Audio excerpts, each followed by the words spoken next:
as a musician and sound engineer in projects that involved civil education on democracy and governance. Then in 2002, Mutinda came to South Africa for his undergraduate studies at the School of Language, Media and Culture. He then focused on cultural studies, post-colonial theory, journalism and philosophy. And in 2005 enrolled for a master's degree in South African politics and political economy.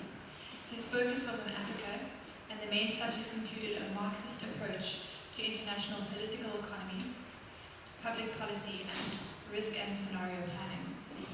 So after completing his studies, he then moved to the United States, where he worked for the government as an analyst of political risk focusing on certain African regions. Then in 2009, he came back to South Africa and worked as a scenario analyst for the former Minister of Sports and Recreation. Then at the end of 2011, Mutinda returned to MNU as a lecturer in the Department of Journalism, Media and Philosophy. He's recently moved to the new unit for philosophy in Africa, which is very exciting, that unit, and is currently completing his doctoral studies with the Center for Gender and African Studies at the University of the Free State. So, over to you.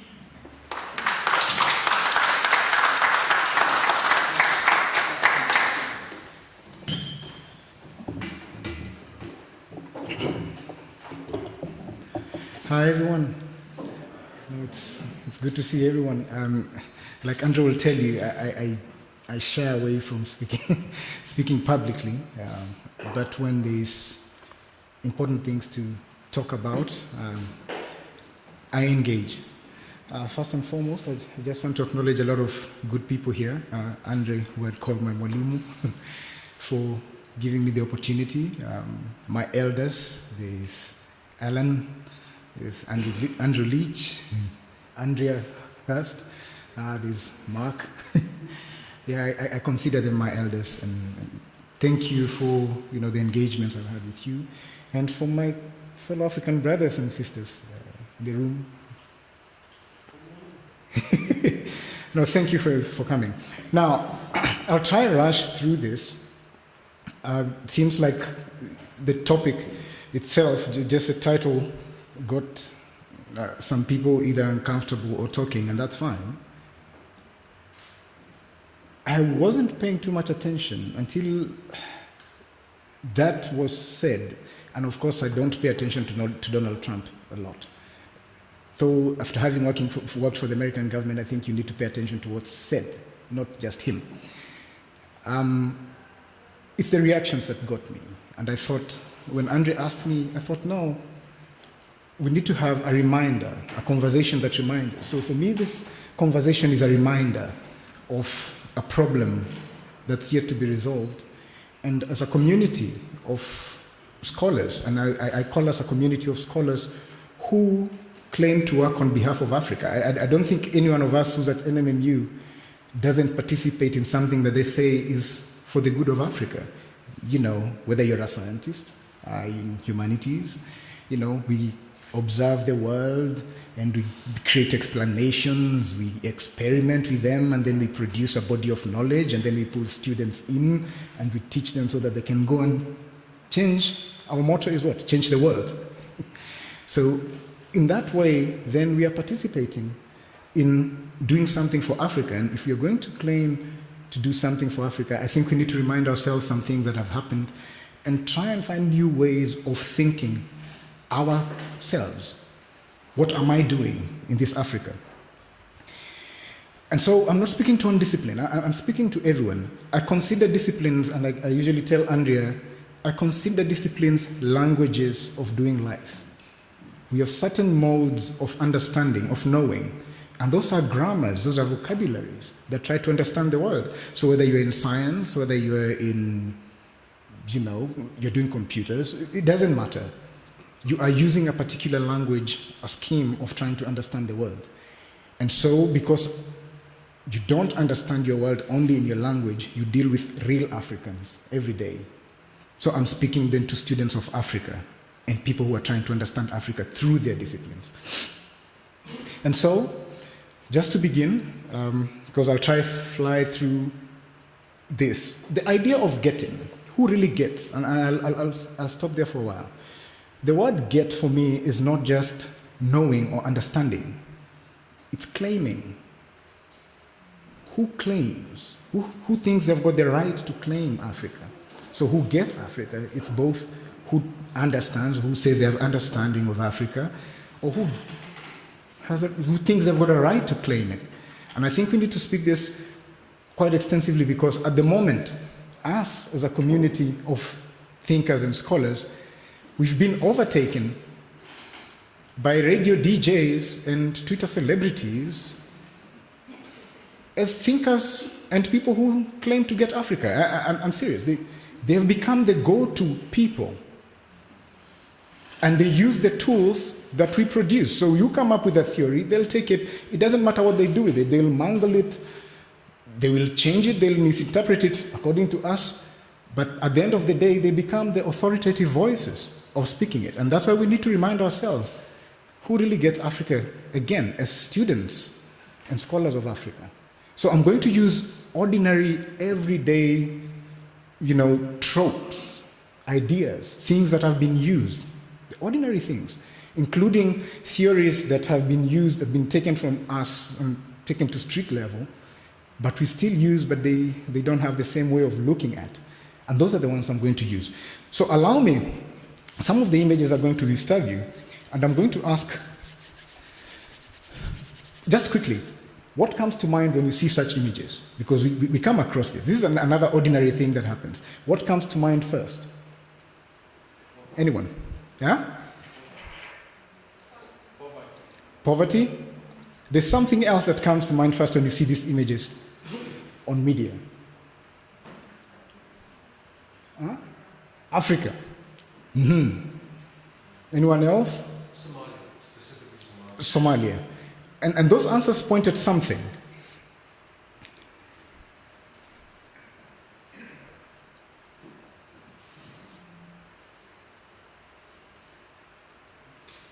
The one thing that always comes to mind is Africa is being represented poorly. And it's a white person who's taken this picture to make Africa look bad. It always goes there. That's always the first reaction.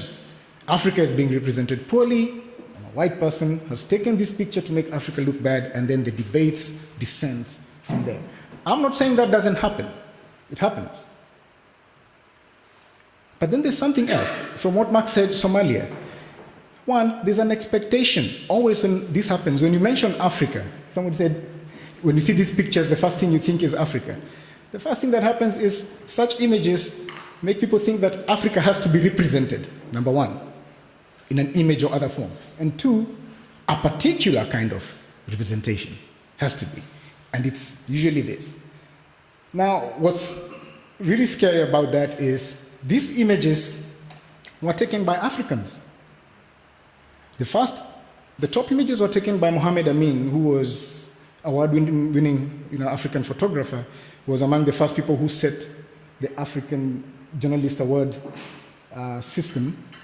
And the second layer of images were taken by Boniface Mwangi, who's also an award-winning journalist, and he's an activist at the same time, and he's been brutalized. He calls his photo activism. And my point is, if you didn't know that it is Africans who took those pictures, what would you think? What's the first thing that comes to mind? Basically, the simple ways in which Africa is told are always wrong. Mostly will be wrong. The interpretation, the schema with which we interpret it, the way we arrive at it, will mostly not be accurate. Now, if I had brought a photographer from CNN, the first reaction would be, I expected that. But why should Mohammed Amin and those people get there? All I'm trying to bring to you, all of you, is we need to move away first from those schemas of how we enter Africa ordinarily, because we often get Africa wrong.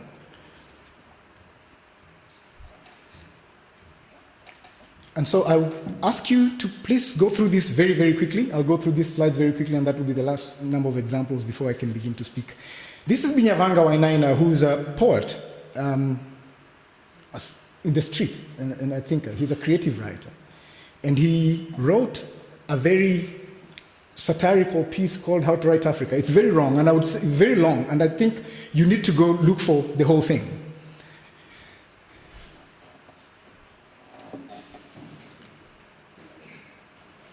And I'll come back to that idea of the people and people, the difference between that. And I'll come back to that well-adjusted African.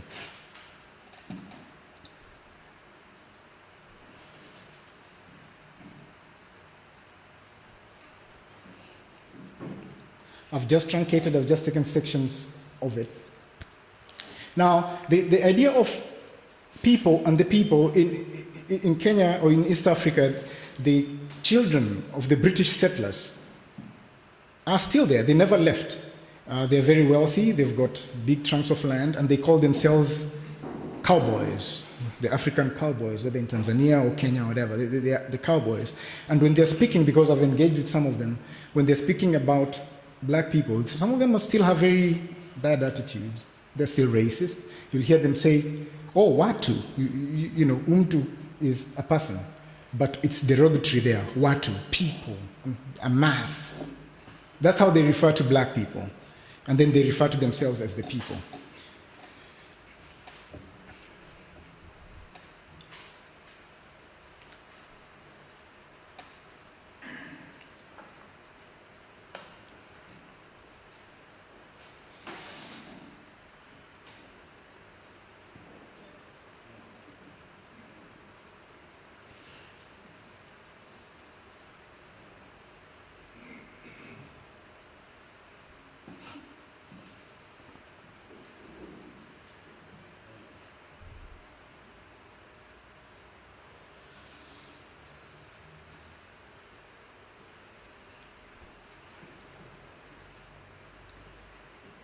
And then this is the last one.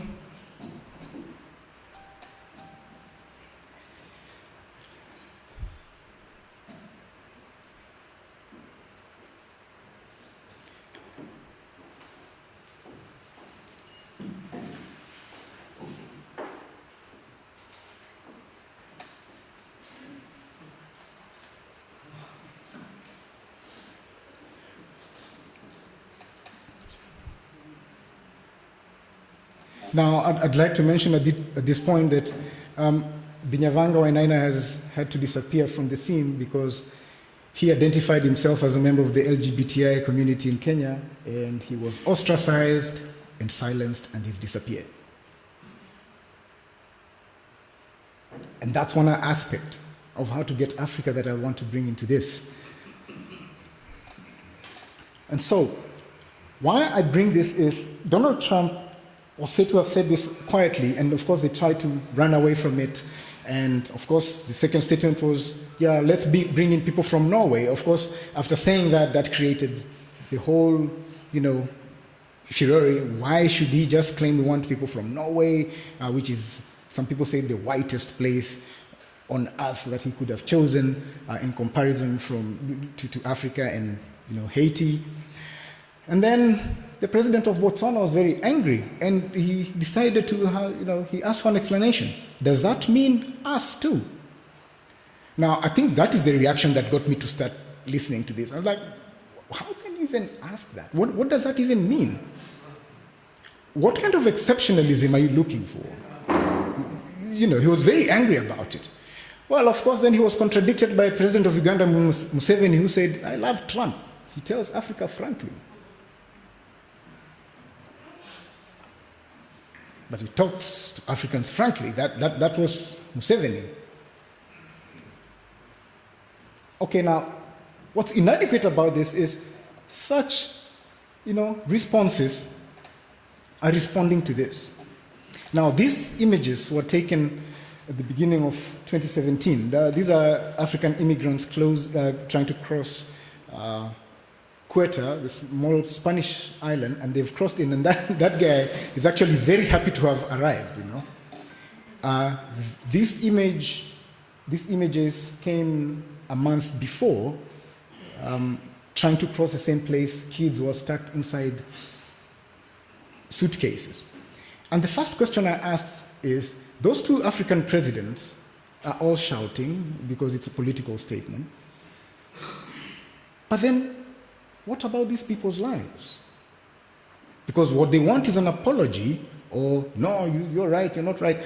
The inadequacy of throwing this to a political issue should disturb all Africans.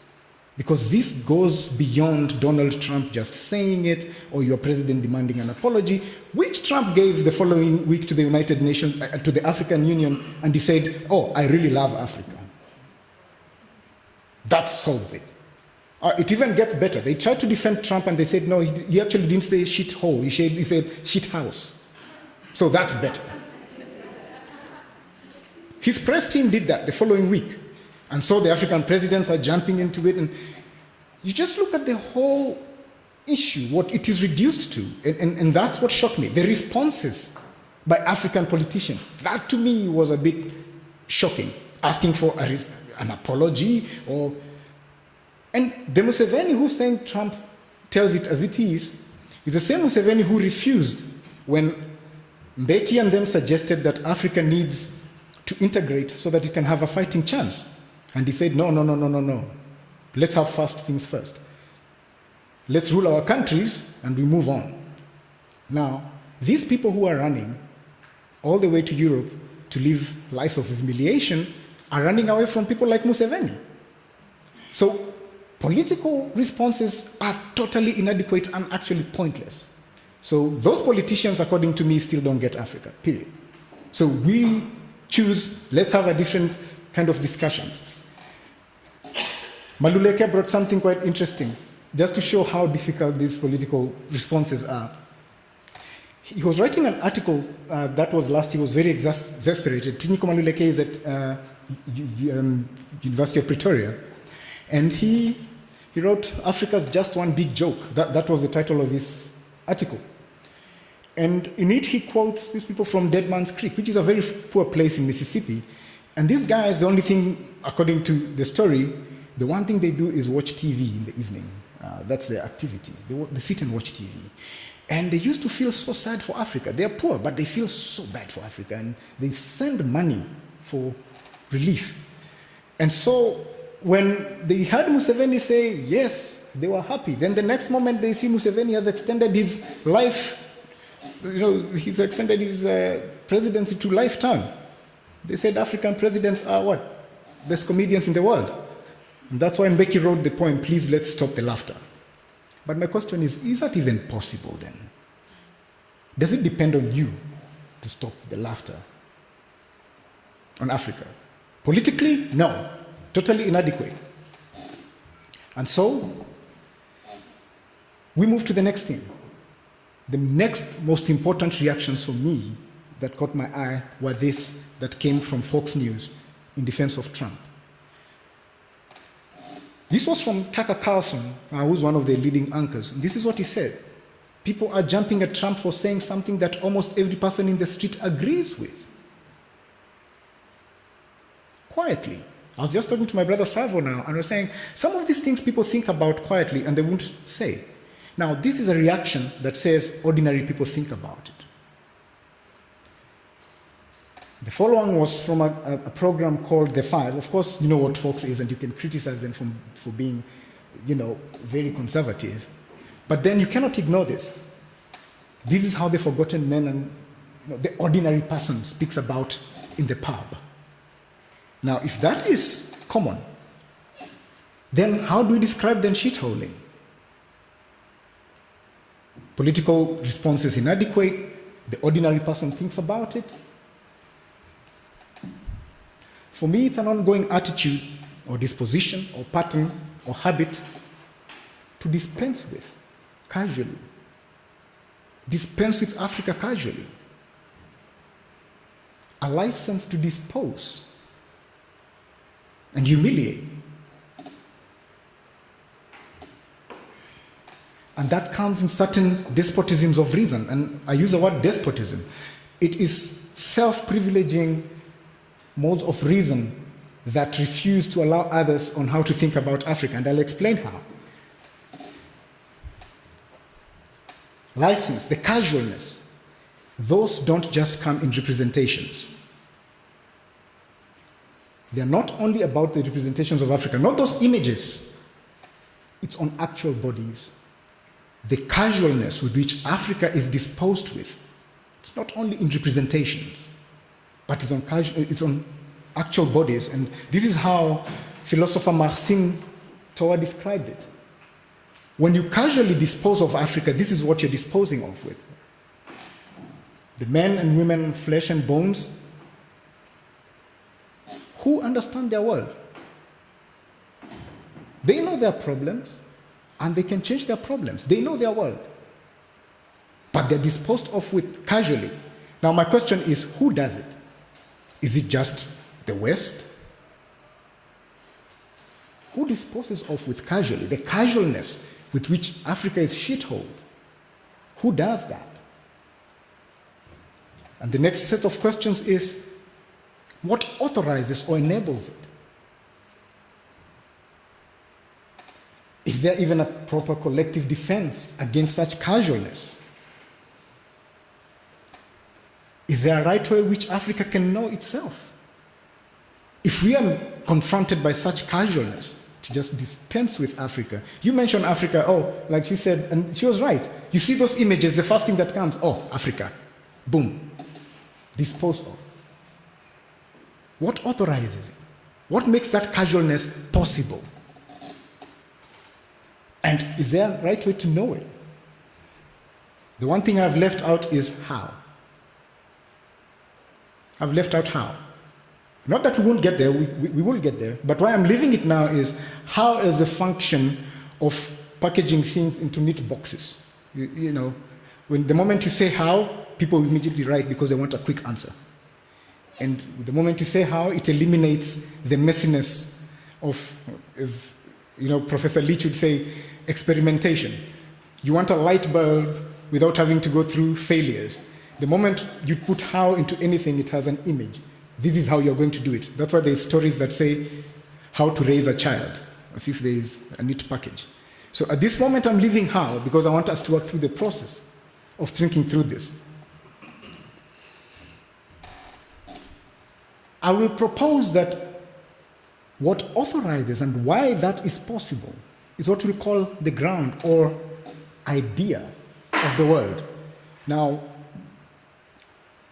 what is an idea? How do you begin to ground your thinking or your attitude towards something? It begins with what you affirm and assert as existing and important about that thing that you're going to engage with. What one affirms and asserts as important about Africa and Africanity.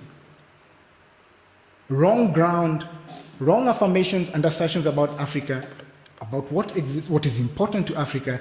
If you get that wrong, it doesn't matter whether you're defending Africa or you're shitholing Africa, you'll get it wrong. If your ground is the same, you'll defend Africa in the wrong ground and you'll shithole Africa on wrong ground.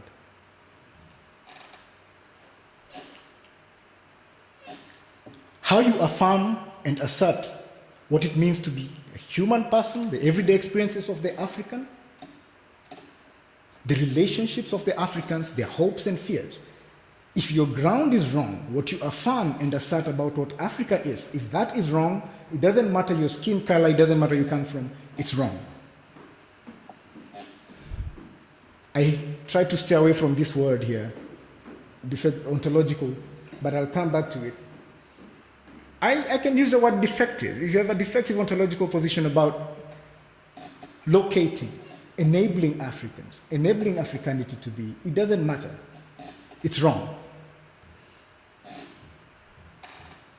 And so, if your ground is wrong, and this is something that Mudimbe did say, when he was writing his book, The Idea of Africa, and he did get criticized much later, he pointed something that was true. Africa was poorly represented by a long history of Western epistemology, and it was painted wrongly. I like how Andre likes to put it, the idea of the paint on the brush. When you're painting something on a canvas, what is missing is that thing. What is on the canvas is just your image of that thing. And what you affirm and assert about that thing mostly misses the actual pain, the actual bodies. That is always missing for the most part. How do you encounter it? How do you bring it? How do you get into good ground to affirm and assert what is good and important about Africa? And this, I still will say, you can get wrong ground about Africa. You can affirm the wrong things, you can assert the wrong things about Africa, both within it, claiming to be African, or external, outside Africa. Wrong ground will specify Africa's problems poorly. What is possible about Africa, and you'll continue getting Africa as the same thing. And mostly, I come back to wrong ground will insist only certain people have a right to speak about Africa and certain people who has a right to speak about Africa and who doesn't have. It's always a very uncomfortable discussion when you say some people can be allowed to speak about Africa, but we live in a world where if you have a certain color of skin, and I'll be honest about it, if somebody, in our times, the discussions, if somebody has white skin, the first thing you said, what right do you have to speak about Africa? What right, what right? And my question becomes, if you have black skin, is that the only thing that authorizes you to say that you can claim to get Africa right?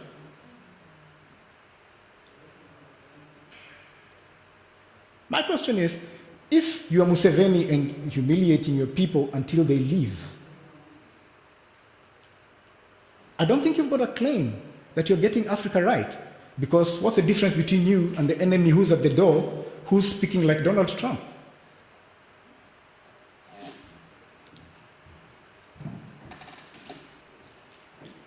But why is it difficult to move from those positions? And I would like us to appreciate this one thing before I move.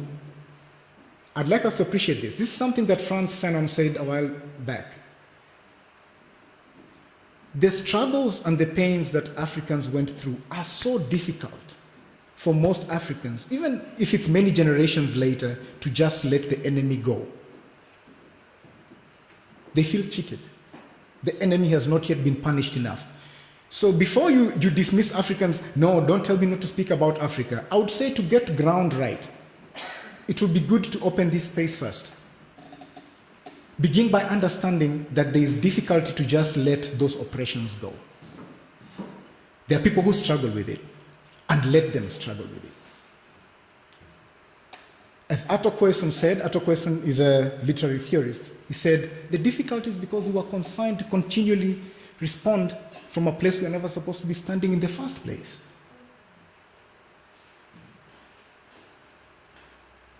So before you even tell Africans, hey, just accept, I'm trying to help you. Whatever you're doing is wrong. I think these are two very important positions that we need to begin from. Because the debates on erasure, if you're white, sit down, don't talk.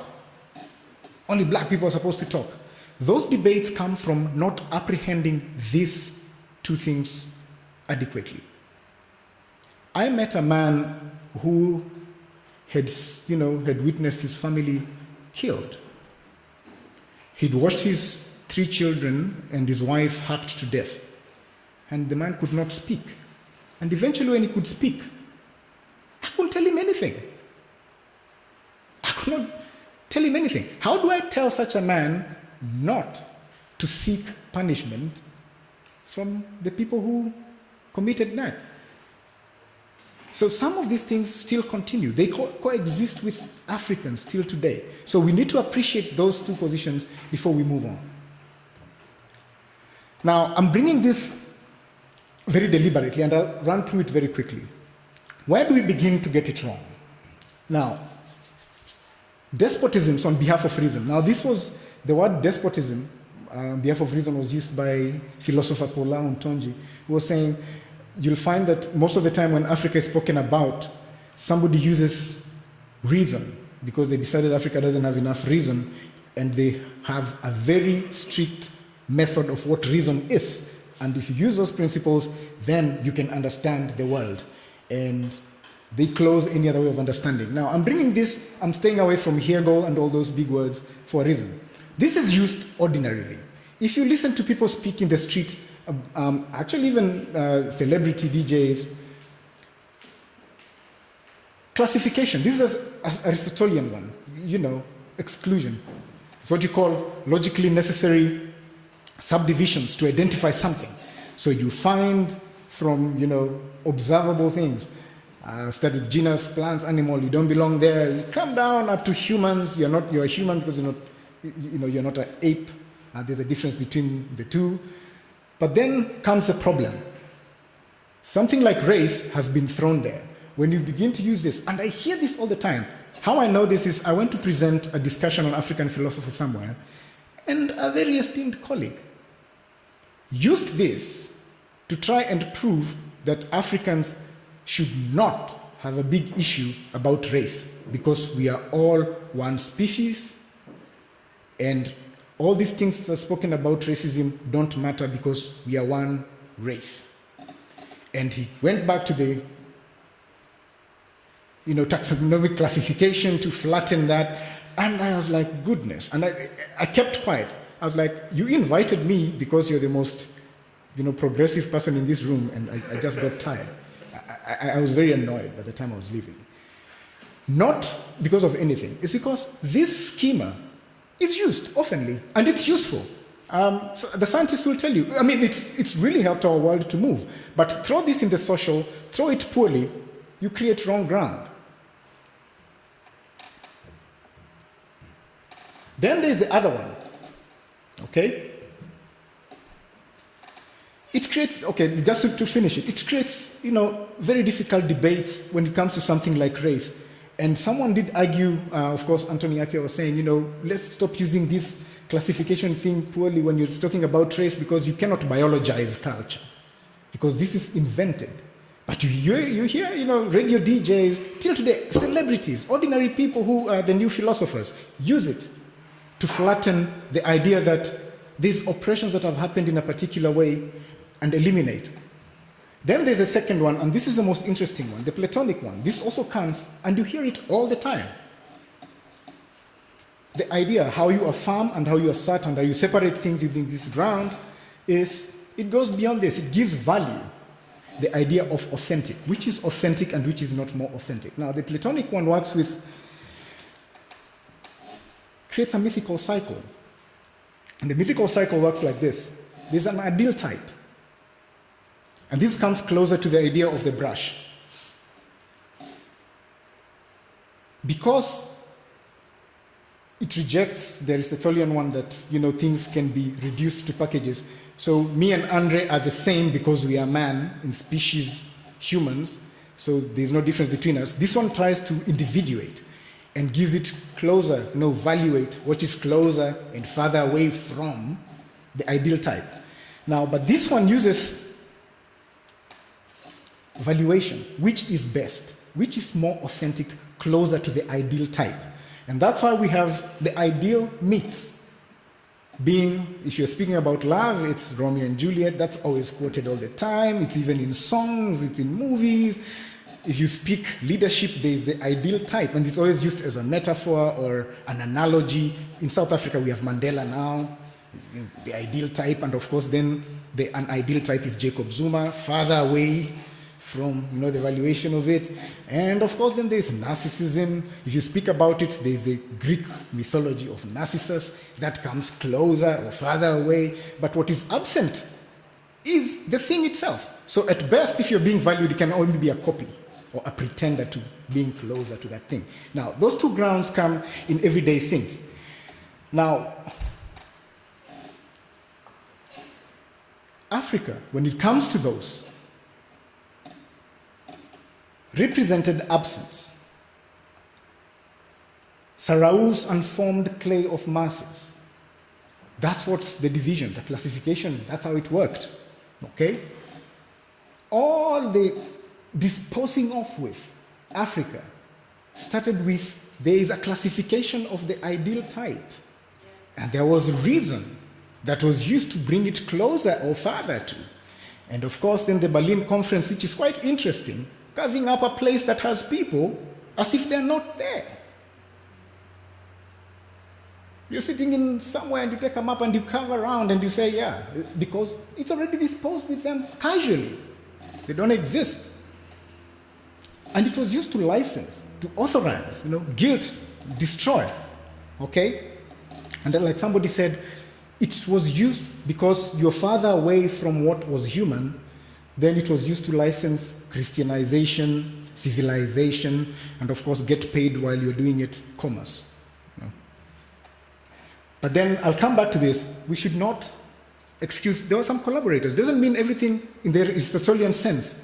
Everything was very neat, that all the whites were all wrong and all blacks were good, because I know, and I can say this anytime, I come from the Kamba people. One of the foremost Kamba men known was one of the leading slavers of the time. He was taking slaves to the East African coast, to the Arabs, who brutalized Africans. That's why you don't see a lot of black mixed Arabs, because they were castrating their slaves, not to impregnate their women. So there were people who participated. But there's a larger enterprise that was a big movement to enslave and destroy and use as a property. So we cannot deny that. Now, what's wrong with these grounds? We come back to what those grounds were used. Immanuel Kant always comes back, and why I'm bringing Kant is because his words have been used still today in this casual licensing. Now, Immanuel Kant, this is not the Immanuel Kant of critiques, because it's quite interesting. The Immanuel Kant of critiques, who came much later, is quite a sharp philosopher thinking, asking questions. But there was an Immanuel Kant before that, and whatever he said, although it's not canon, exists in our everyday speak in the street. And how does it come? This is what he said in his anthropology. He used the pragmatic view because he used what? This Aristotelian ground, And I've read later translations of this book, and they've removed the part on Africa. I've read a few translations. Yeah, the part on Africans is out. It only remains in the German versions.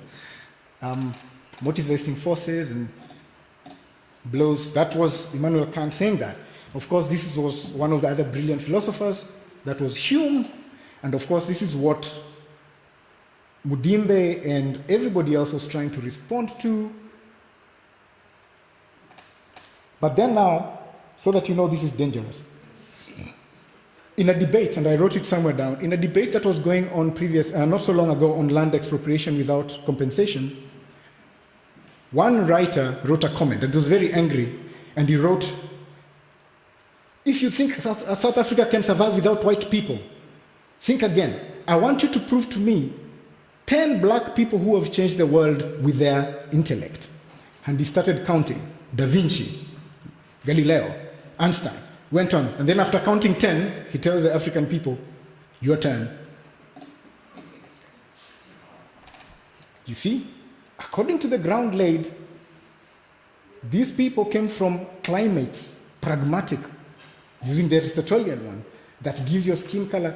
And he biologized it. But that is what is taken in the street, where we, us in the universities, don't engage quite enough. The ideas are taken from us and used in other ways. Then there's this one who I think we should ignore, but I don't think I want to ignore this whatever's of casualization. This is William Lynch. He was a crazy slaver. And he gave a speech in 1712, and this is what he says in this speech. He says, I have a model. If used properly, it's going to serve for the next 300 years. I think it's moved beyond those 300 years. How I know this is because at the moment we have, among Africans, the discourse of yellow bones.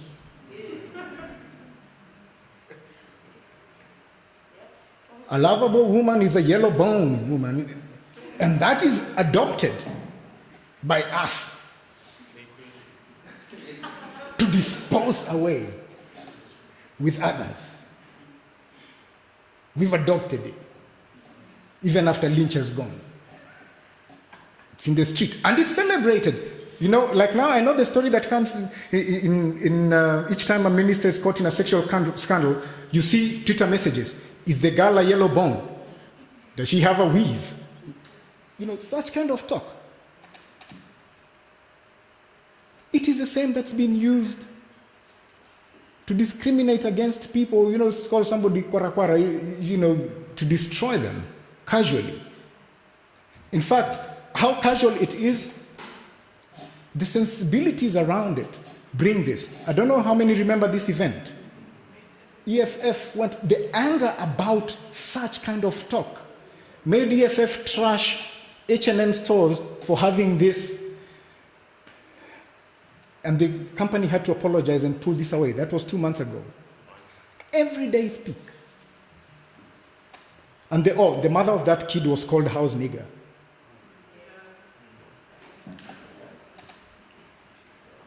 And these are the things that Blyden was speaking about. He was so angry, and he said, it's so difficult to move away, not to feel bad, because after many years of trying, he realized he was reduced to his skin color. And he said, he pains for the rest of his life because black becomes the sole marker for slavery, or to be slave anywhere, and you cannot undo it. Now, here comes the question then. If you use Plato's closer then, what does Wainaina, who's been criticizing, you saw how his poem was criticizing how to write about Africa. Even he himself cannot run away from it. Well-adjustment. What does he mean by a well-adjusted African? Adjusted towards what? How does a well-adjusted African look like? Me? What is this valuation? Well-adjusted. And we use such words casually. An African cannot be. They are valued against something. So Wainaina, even in his very sharp satire, find themselves bound to use words like well-adjusted African. What is this space of adjustment he's speaking about? What's the measure of it? This is part of the casual things. If you want to hide something from a black person, place it inside a book. Adjustment. These are used casually. In school, we used to have this one. I'd like to read it in Sheng. Sheng is a street language. When in black sana ukitupiwa mawe narudi kutafuta tochi kugonge.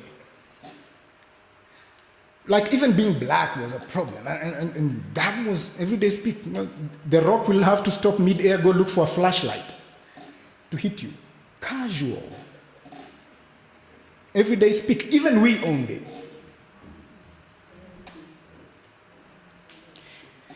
Where there's a problem, and I'm going to rush through this quickly because I'm almost done. That is the street. That's one way. Now, those are the grounds. Poor grounds of affirming black skin color, blackness. You move beyond the representation, what it means to have a, just casual. The ground is wrong. So if you try to defend it inside the same ground, you end up counter-responding without formulating a different ground. It's not very easy to do. The first one is called translation, and this was the historians, the layers are saying, where Africans go wrong, first trying to respond, trying to create a collective defense, they counter-respond in translation. So they use the same ground, whether it's Aristotelian or Platonic, to respond, but they are still within the same ground. So what you're doing is just translating, and you're going to erase everything else and create a new despotism, which does not answer your question still. And that's why we still have people calling others yellow bones, because you're still using the same ground. There's extraversion. And extraversion, this is Paul Outrage saying, you extravert when all your responses and writing is not written for your own. Is only focused on that external person because you're still very angry. Like Atokweson said, you're still responding from a place you're not supposed to respond. It's a difficult place to translate, but you end up casually disposing. So how do you do it, even advertently or not?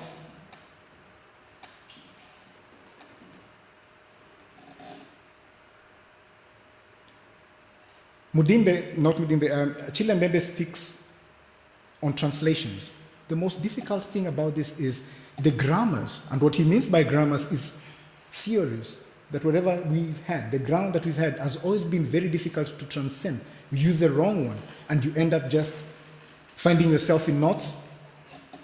That's why we have philosopher kings. A best ruler is a philosopher king, because you're using that ground. While it is useful, I'm not saying it's not useful. It is useful. You know what a philosopher king is?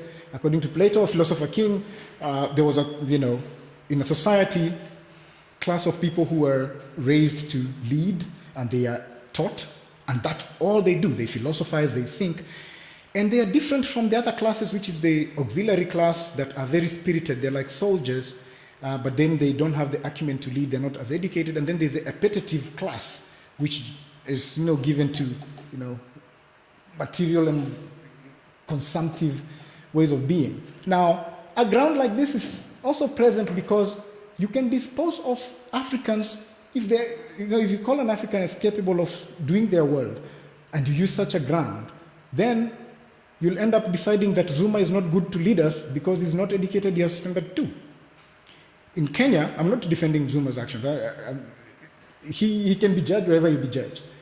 If you use this ground, we have in a place like Kenya now, you cannot become a member of parliament, which means then you can never become a president if you don't have a basic education of a degree, university degree, as a requirement, constitutionally.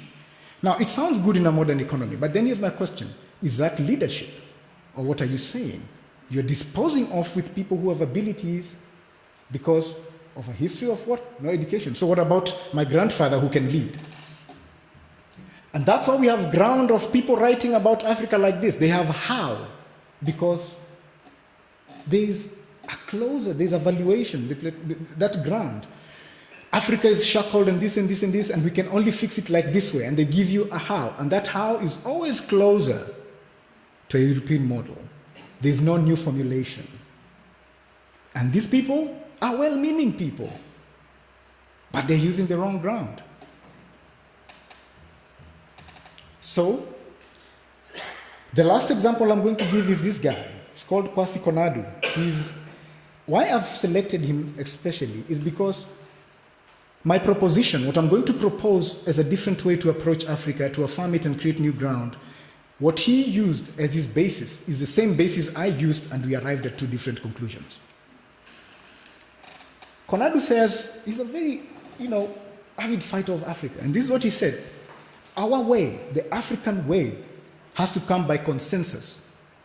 Of course, he rejects all Western epistemology, and it's based on a reading of Hegel and universal vocabularies, and that's fine, you can challenge them. But he rejects them in totality. And he says, our way is Africa having a consummate theory about studying Africa and Africans, and that comes from collective understanding, bringing Africans to a consensus about who they are, and after they decide that, then we can decide a consummate theory for Africa. Now, that not only is that difficult, but that's also problematic, because it returns Africans back to the initial sentence I gave you of Albert Sarau, an unformed clay and differentiated mass of people. It returns us there. He's insisting on this collective. So they ask my question, what about my grandmother who encounters the world, Makulu, encounters the world with her own wisdom to come with African proverbs that can explain a condition or a situation very sharply? What about a young person who's going to experiment in science or whichever space, using modes that are not part of this collective? What happens to them? They're disposed.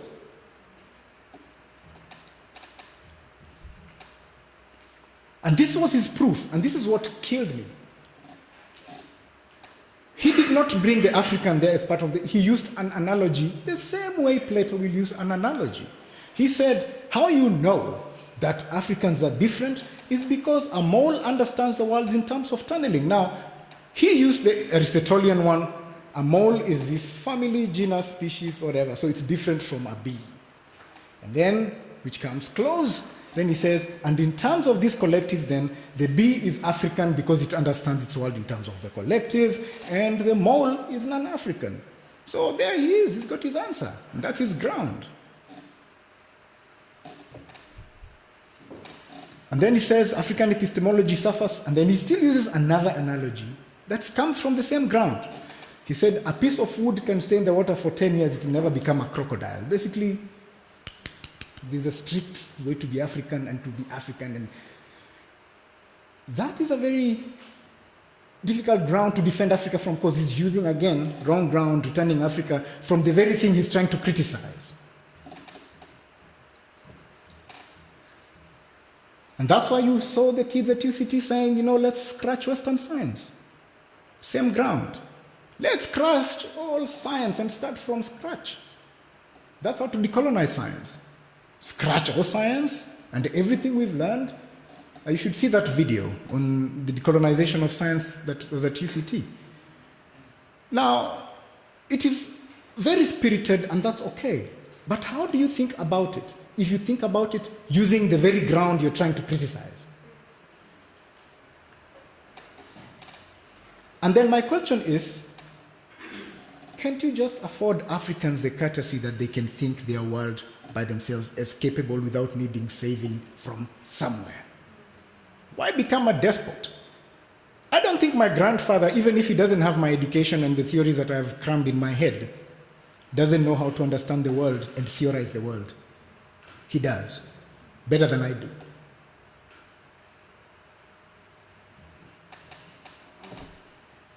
What about, and this is what I asked, and what about this? Speculative observation. You observe and you question in it. And you come up with explanations, and then you create theory around it. What happens if we put it in a collective? That is academic. Now this is the street disposing of. This was a headline in Zambia that's a month ago. The police in Zambia send a message to the country to help them arrest these women for being gay. Why? Because according to Konadu's system, if the collective decides you're not African, then you're not African. So they wanted to hunt them down.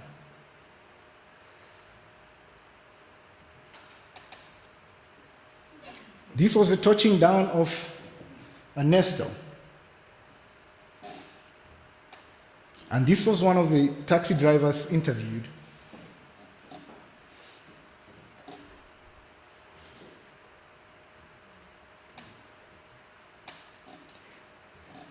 Why am I quoting these two people? The idea of a foreign African is so easy to dispose with that when Mzwanele was arrested, the first thing he says is, the police should go to the township to look for the Africans there. Dispose with them. Why are you bothering me? In fact, you look at it, being a foreigner is a synonym for that thing that needs to be removed. Fellow African.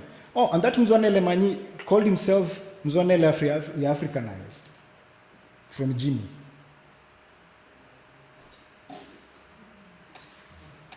So what do? Our way.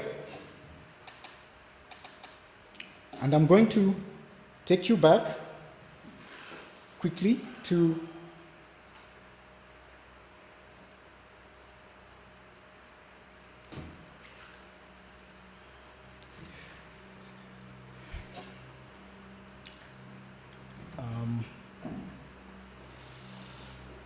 sorry for that. This is an African proverb by Kweyama, by Omoyela, and this is what he says is our way. How do we create different ground? This is the translation. He says our way. The person who steals yams in the market is none of us. The person who builds a high-rise house is one of us.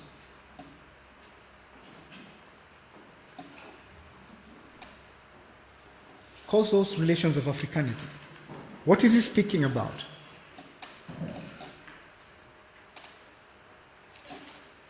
He says our way is a learned one. It's a learned way. And he was responding to Api and them who are trying to argue against the biologization of race and everything. And he said, while that is true, it still does not eliminate the idea that there's a thing called African that was created and was brutalized on that basis. What is our way? People living in a geographical space begin to create relations of understanding each other. And you affirm the good and you admonish. And he said that's the African way.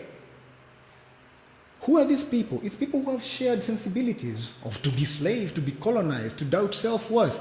That's what he's talking about. It's not just skin color. It's people who find themselves having contingently been thrown in a difficult space, and that space was called Africa. And he says our way is a learned one, finding new relations of creating ourselves to respond. And this is what he says, it is not beyond the capacity of other people, because it's not fixed by blood. So if you're a guest, because I know, and I'll be honest here, a lot of our colleagues have felt as if they are guests in this place because of being told you don't belong. In this way, if you find yourself in that space, you belong in that space. And I'll be honest to say this, our colleagues here, who are sometimes eliminated on the basis of their skin color, have encountered and live in Africa and deal with it every day better than Immanuel Kant and all those theorists ever did, because they never stepped here. Better than Trump, whose shithole in Africa has never been here. But these are colleagues who participate every day to try and help Africans build theirs. So if we were to use this as our way, this is what Nyerere says.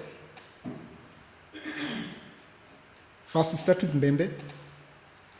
How we begin with our way is to affirm that the African subject does not exist apart from the acts and processes that produce meaning. They can produce meaning like every other human being. But some of these meanings might not make sense to everybody all the way. So, yes, almost.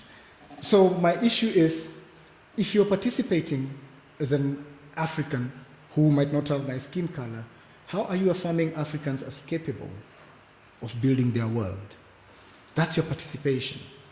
That's how you belong in this geographical space called NMU, teaching students, African students, how to encounter their world.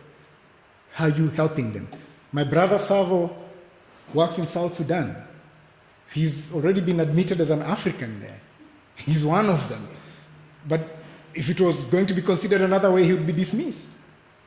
My brother Mark here, Andrea has agreed that she wants to understand how we can do philosophy in a different way. That's our way.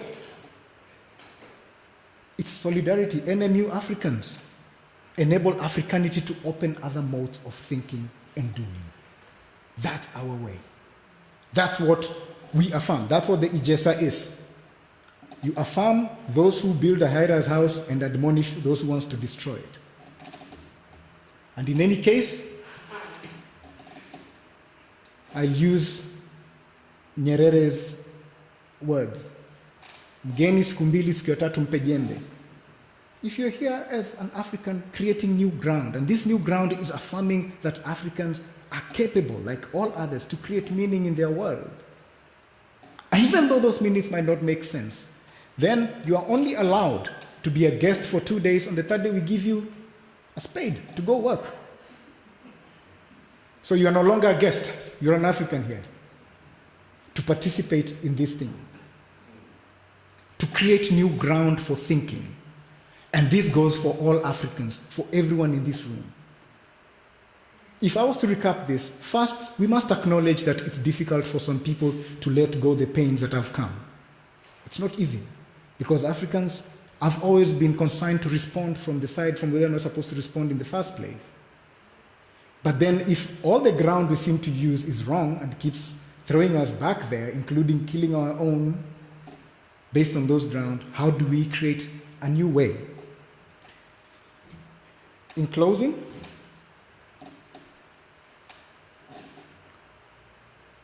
this is how I think about it. Do not let thinking on Africa happen on your behalf.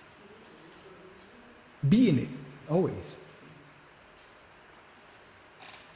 Else, as the Swahili saying says, if you don't have eyes for insight, go listen.